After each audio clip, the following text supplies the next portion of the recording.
What's up, everybody? Jim Cyril and Tanya Klein here from Coverage Inc., the leader in screenplay analysis, development, and editing services for over 20 years. Tanya Klein, how are you today? Good. How about yourself, Jim Cyril? Oh, pretty mediocre, but thanks for asking. What are we talking about? What's on the docket? Well, today we're going to talk about five things producers look for in a screenplay.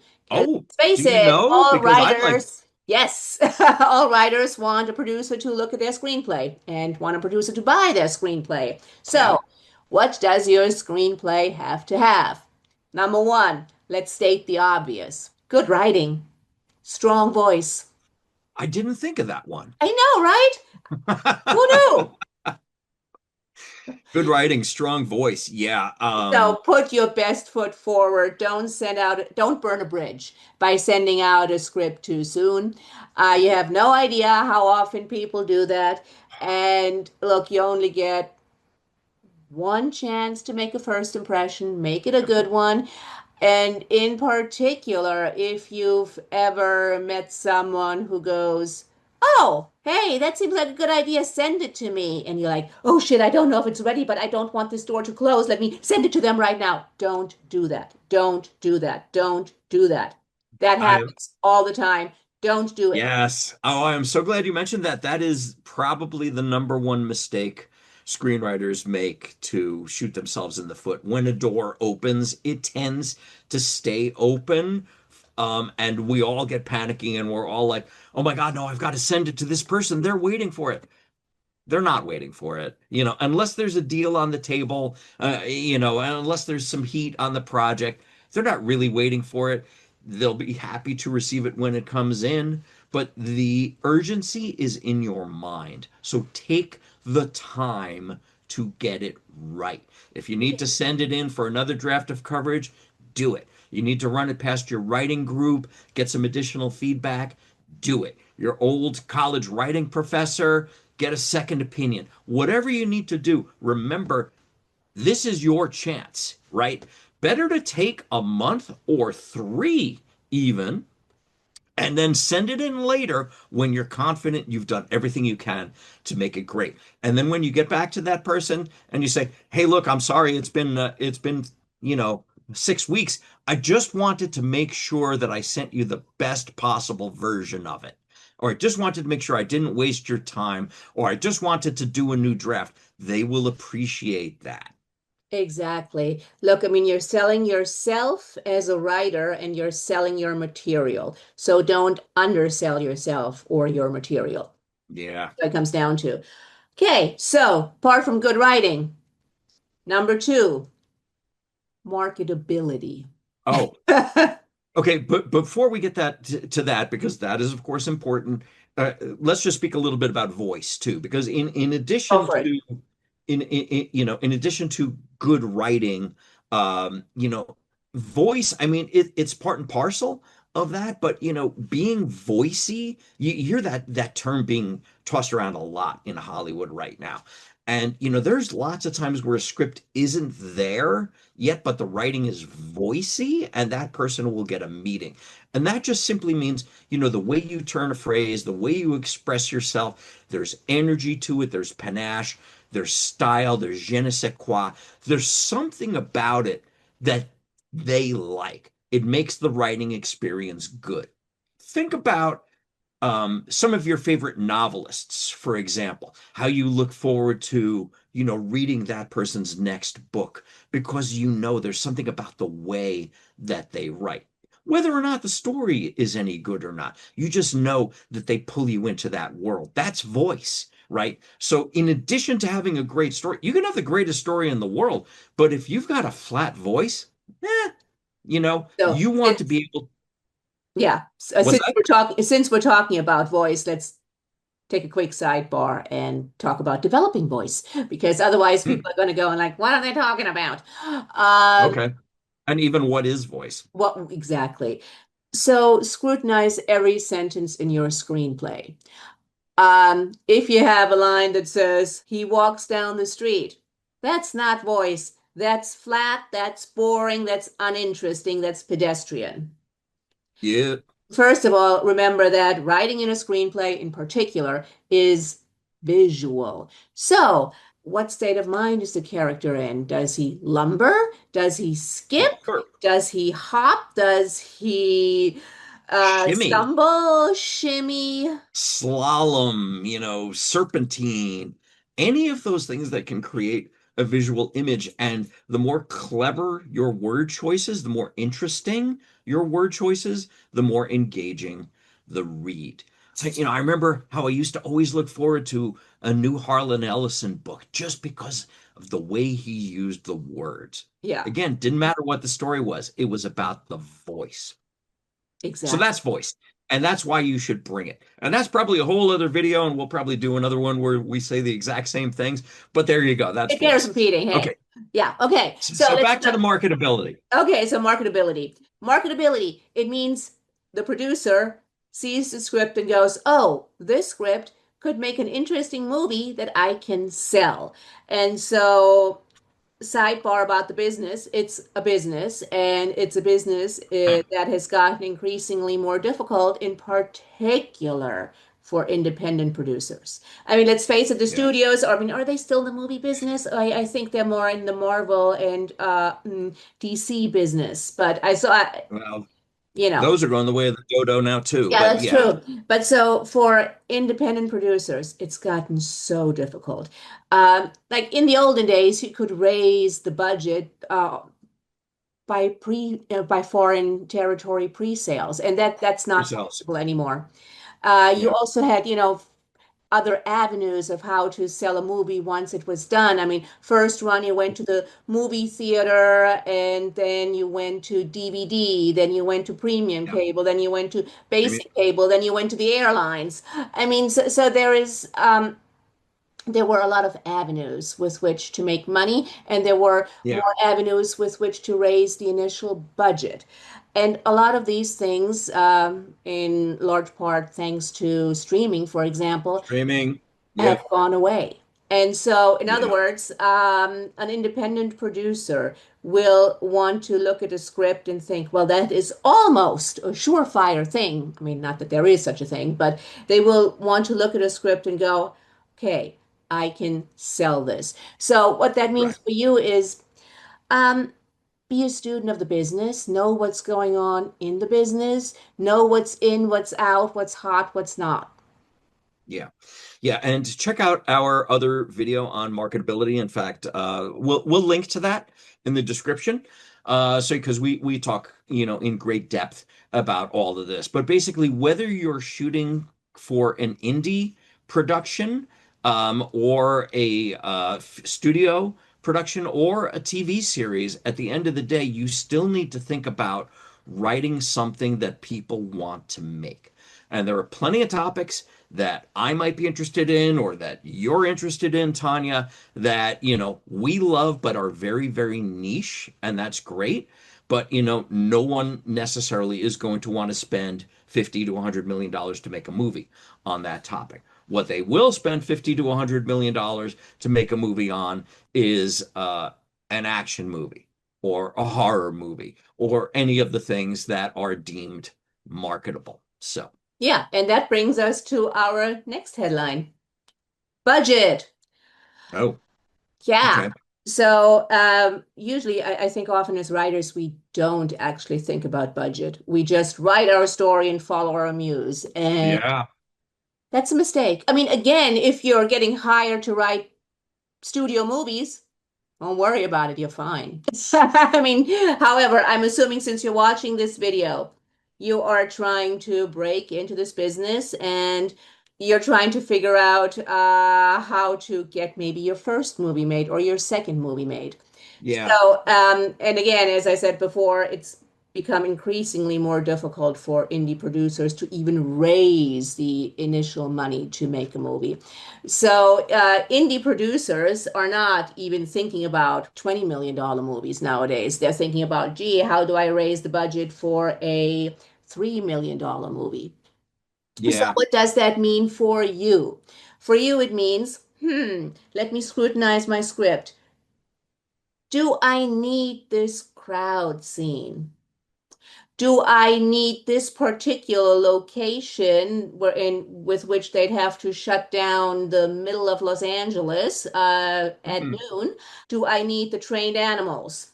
Do I Yeah. need the kid actors? Do I need the space battle? Do I need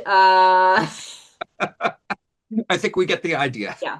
Do I even need, and that's the other thing, even more granular, do I need all of those different locations? Because a location move, that adds a lot to the budget.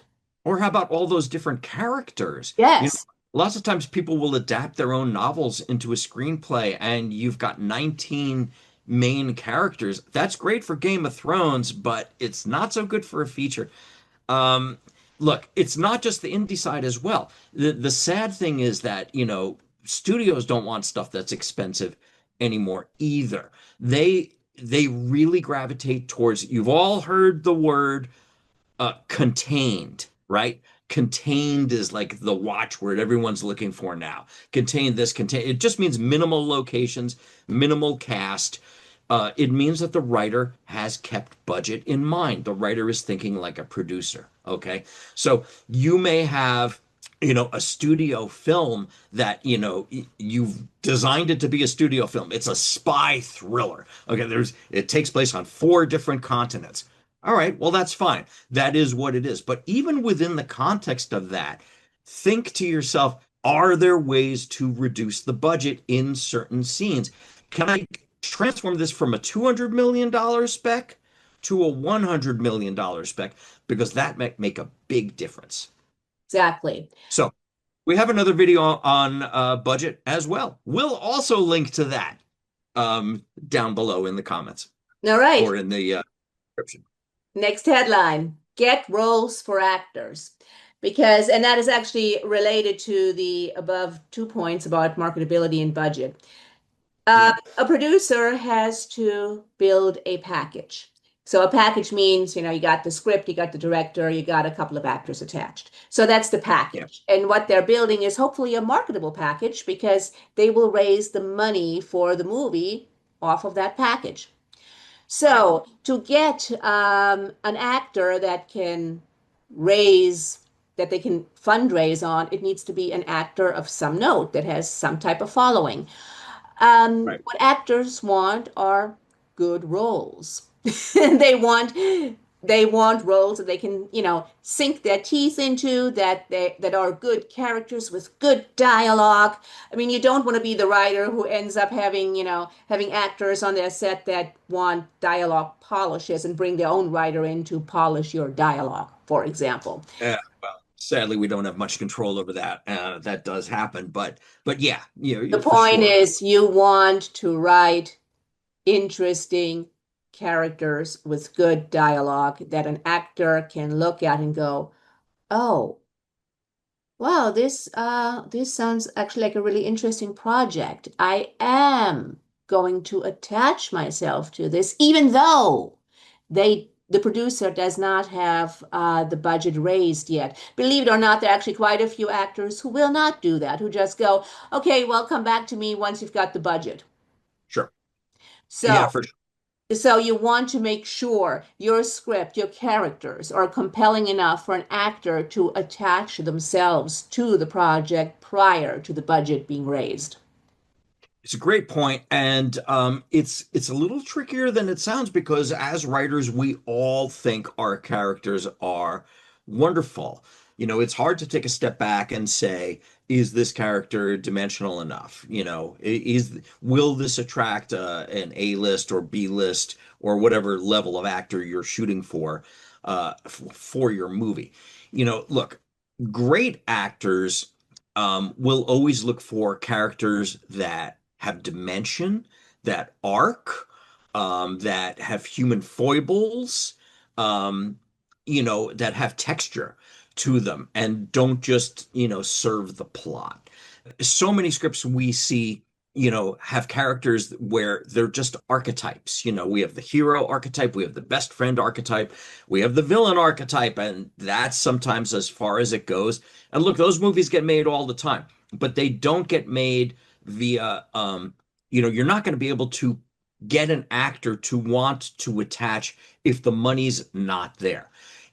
If you're looking to attach an actor, as most producers will, to help raise the money and get the movie made, you want to go after a type of actor who is going to want to play this part, that is going to enrich them as an actor. And that's what, so that's what you want to shoot for, that level of character depth. Okay, and that comes brings us to our last point, which is be easy to work with.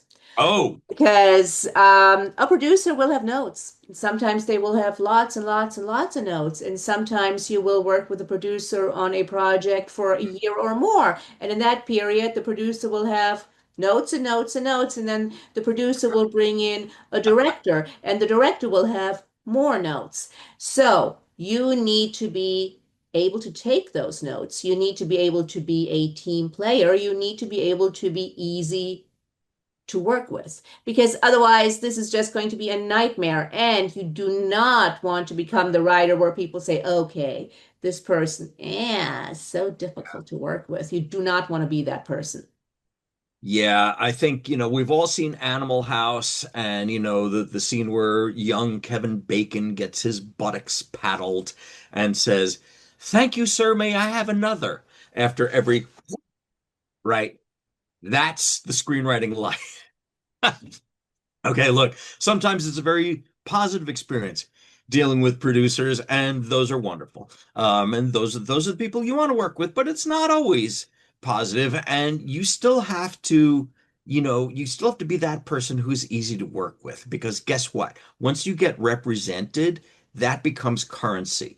Everyone in the business uses your reputation as currency. A producer might say to an agent, how is this person to work with? Or, a producer might call your agent and say, it wasn't such a, I don't want to work with this. Don't send me this guy again. And then that spreads. And then guess what? The agent isn't going to work that hard for you anymore.